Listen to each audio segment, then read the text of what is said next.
Bismillahirrahmanirrahim. Wa an Ka'b bin Ujrah radhiyallahu ta'ala anhu qala Rasulullah sallallahu alaihi wa ala alihi wasallam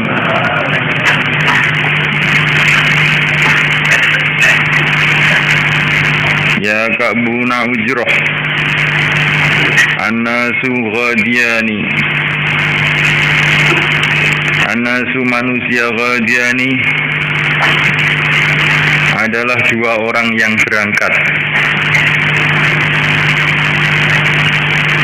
Faghadin, maka ada orang yang berangkat fi fikaki nafsihi, di dalam membebaskan dirinya dari bahaya. Fi fikaki nafsihi, dalam membebaskan dirinya, famu'tikuha, maka dia akan memerdekakan dirinya. Waghadin, dan ada orang yang berangkat famubiquha, maka dia ini menghancurkan dirinya sendiri.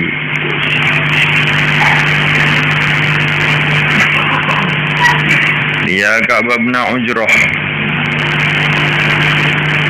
Ya Ka'b bin Ujrah, an-nasu ghadiyan, manusia itu ada dua orang yang berangkat.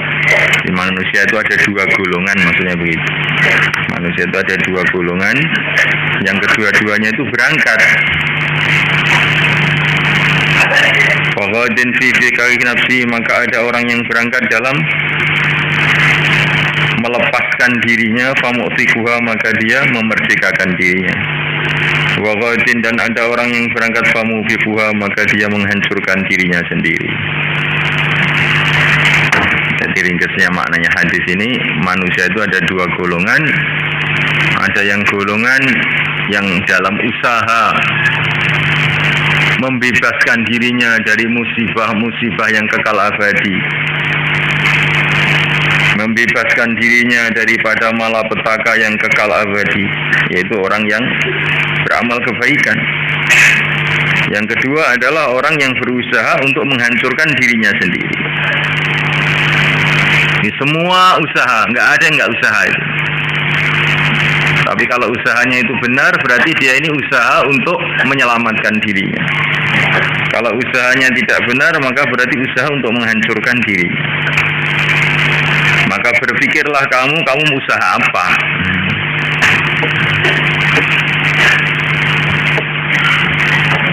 Manusia dalam dua perjalanan.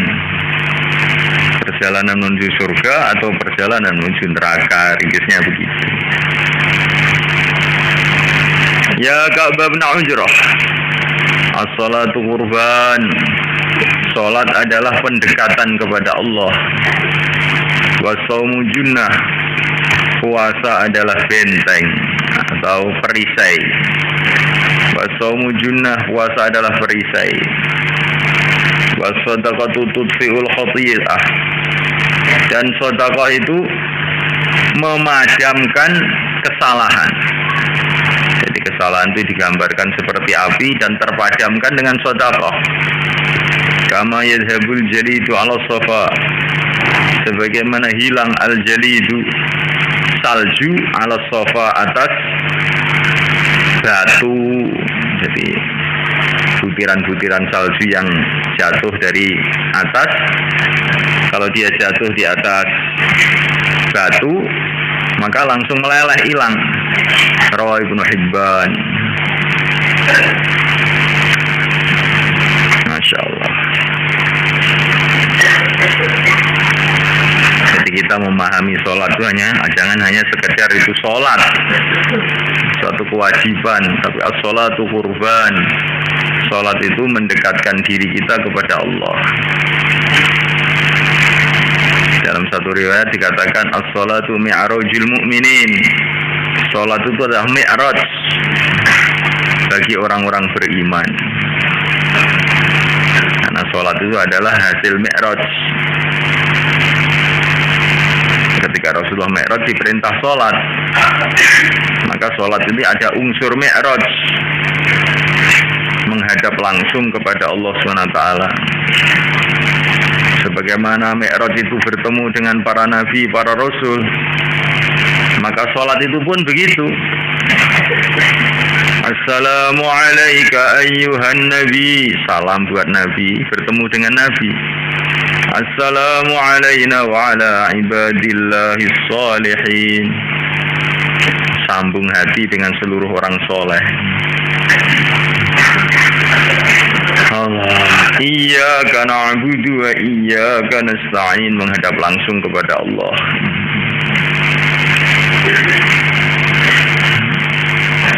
Ini kita renungi hakikat sholat itu.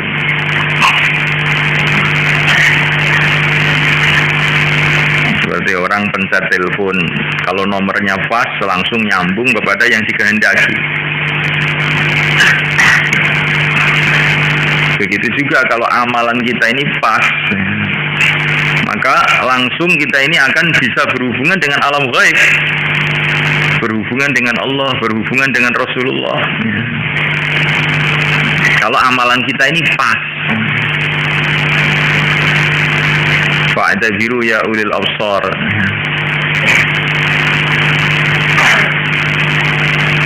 Jadi masalahnya itu kita terhalang dari Allah, terhalang dari Rasulullah, terhalang dari orang-orang soleh itu bukan karena mereka itu jauh, bukan. Tapi karena nomornya itu nggak pas, ya. Sehingga akhirnya nggak bisa sambung. Yang kita pikir ini perkara lain. Jadi kalau amalan kita ini betul-betul sesuai dengan sunnah Nabi, maka kita akan mudah hubungan dengan Allah, mudah hubungan dengan Rasulullah. Seperti yang terjadi kepada para sahabat, wali-wali Allah yang dulu. Karena amalannya pas.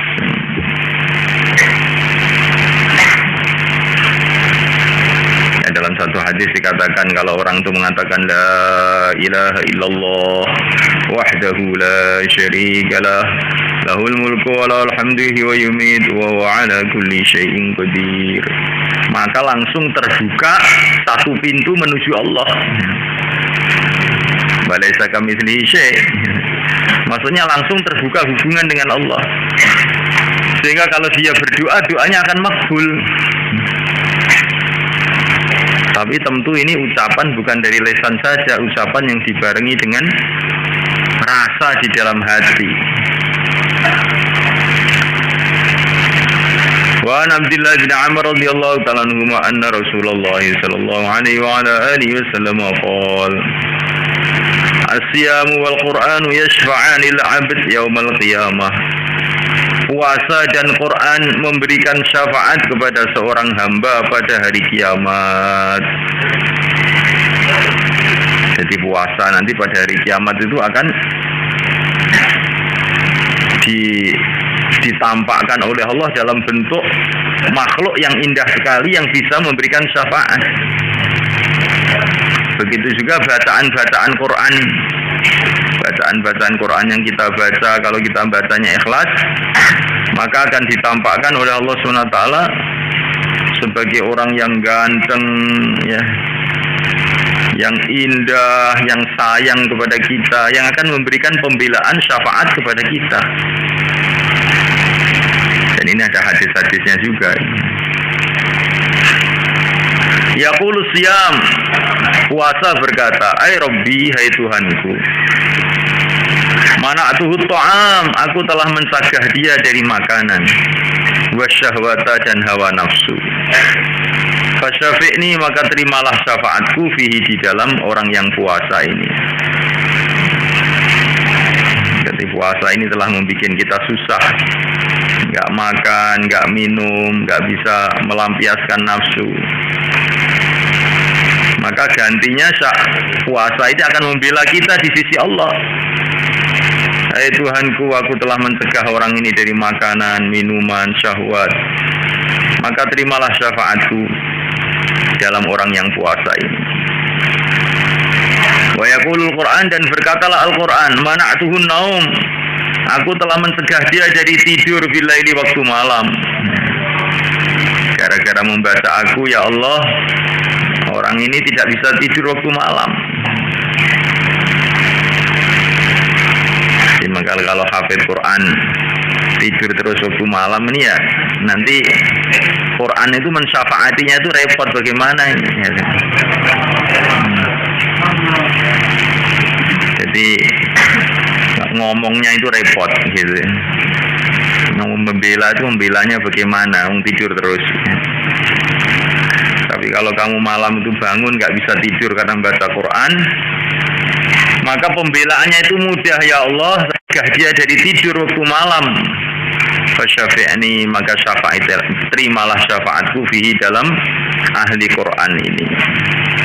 Kalau baginda Nabi mengatakan fayusyafa'ani, maka keduanya diterima syafaatnya. Rawah Ahmad at-Tabarani wal Hakim wa qala sahih ala syarti Muslim wa huwa kama qala. Bahwa kama qala itu maksudnya ini Imam Zahabi setuju dengan pendapatnya Imam Hakim bahwa hadis ini sahih ala syarti Muslim. Karena ini mustadraknya Imam Hakim, kitabnya Imam Hakim itu semua setiap hadisnya itu dikomentari oleh Imam Zahabi. Ada yang Imam Zahabi kadang-kadang setuju, kadang-kadang tidak. Nah ini pas setuju ini bahwa kama qala, benar ini memang sahih gitu.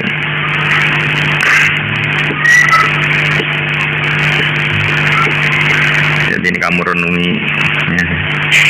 Jadi setiap amalan yang dibuat oleh orang itu nanti dari hari kiamat itu akan jadi penyelesai masalah.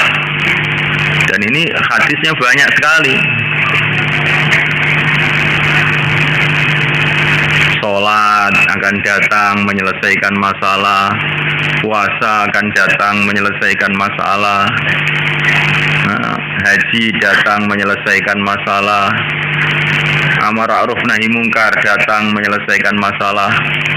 Karena perjalanan dari alam kubur menuju surga itu oleh Allah dijadikan penuh dengan macam-macam masalah.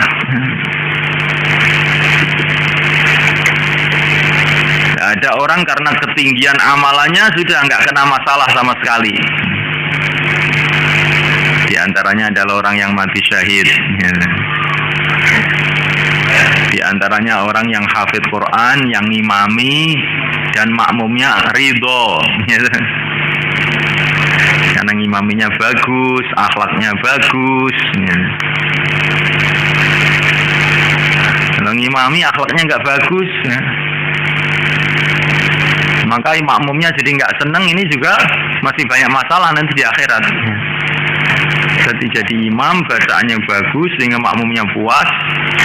Ini termasuk orang-orang yang tidak kena masalah di padang mahsyar.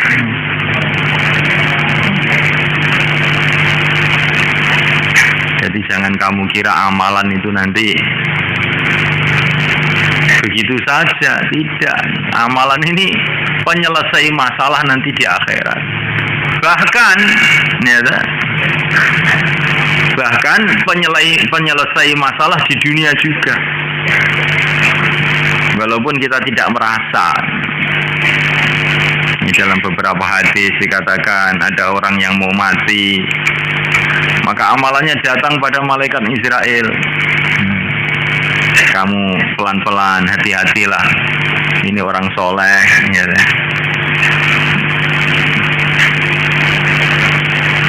Ada orang itu mau celaka.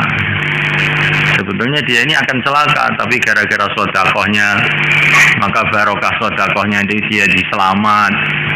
Ini hadis-hadisnya juga banyak. Ada orang akan diganggu oleh syaitan, tapi dia tadi subuh sudah baca la ilaha illallah wahdahu la syarikalah lahul mulku wa lahul hamdu wa yumiitu wa ala kulli syai'in qadir 10 kali sehingga tidak bisa diganggu. Sebagaimana cerita dalam Hayatus Sahabah itu. Ada orang ini ahli Quran, kemudian dia digoda oleh wanita. Terus ini nggak berhenti goda wanita ini. Akhirnya dia tergelincir masuk ke rumah wanita tadi. Tapi ketika akan berbuat maksiat, barokahnya baca Qur'annya datang. Tiba-tiba dia menggigil, ketakutan, langsung pingsan. Jadi amalan kebaikan yang kita buat sekarang ini nanti akhirnya itu akan menyelamatkan kita dari kehinaan gitu. Ringkasnya cerita ini zaman Sayyidina Umar, akhirnya pemuda tadi mati, diangkat ke kubur, terus dilaporkan kepada Sayyidina Umar. Ini ada pemuda saking takutnya kepada Allah digoda wanita langsung mati. Maka Sayyidina Umar datang ke kuburnya. Sayyidina Umar mengatakan, Allah berfirman, "Waliman khafa maqama rabbih jannatan." Orang yang takut kepada Allah akan dikasih 2 surga. Lah kamu itu takut kepada Allah dikasih surga berapa, kata Sayyidina Umar. Maka dari kubur itu dia menjawab, ya, bukan 2 surga ya Amirul Mukminin, banyak surga katanya. Itu 2 surga itu kan minimal.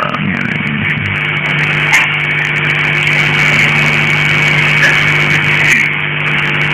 Jadi amalan ini kalau betul-betul diterima itu nanti kita ini akan terjerumus keburukan, terselamatkan di dunia ini. Begitu juga nanti di akhirat akan terjerumus ke masalah, datang amalan menyelamatkan, datang amalan menyelamatkan. Setiap amalan akan ada tempat-tempat khusus kerjanya itu. Ada orang di padang mahsyar, itu setiap mau ngumpul dengan orang-orang iman, ke halakoh mana aja ditolak. Ya.